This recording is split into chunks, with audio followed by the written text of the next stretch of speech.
খুবই অল্প সময়ে পাউরুটি দিয়ে একটা মজাদার নাস্তা তৈরি করে দেখিয়েছি। আশা করছি আপনাদের কাছে ভালো লাগবে।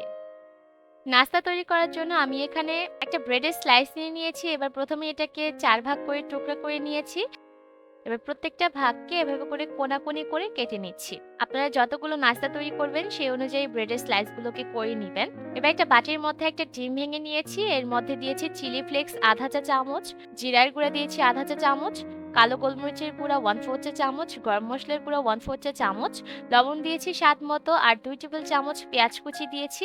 এবার সবকিছুকে ভালোভাবে মিশিয়ে নিচ্ছি। ভালোভাবে মিশ্রণটা মেশানো হয়ে গেলে যেই ব্রেডের টুকরাগুলা করেছিলাম সেখান থেকে একটা, একটা করে নিয়ে ১ম এ ডিমের মিশ্রণে ভালোভাবে চুবিয়ে নিব। তারপর এই টুকরাগুলাকে গরম তেলে ছেড়ে দিতে হবে। তেলটাকে অবশ্যই ভালোভাবে গরম করে নিবেন। তা না হলে দেখবেন পাউরুটির ভিতর খুব বেশি তেল ঢুকে যাবে আর এটা খেতে ভালো লাগবে না।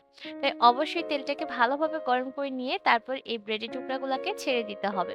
এবার এটাকে উল্টে পাল্টে লালচে বাদামি রং হওয়া পর্যন্ত ভেজে নিতে হবে।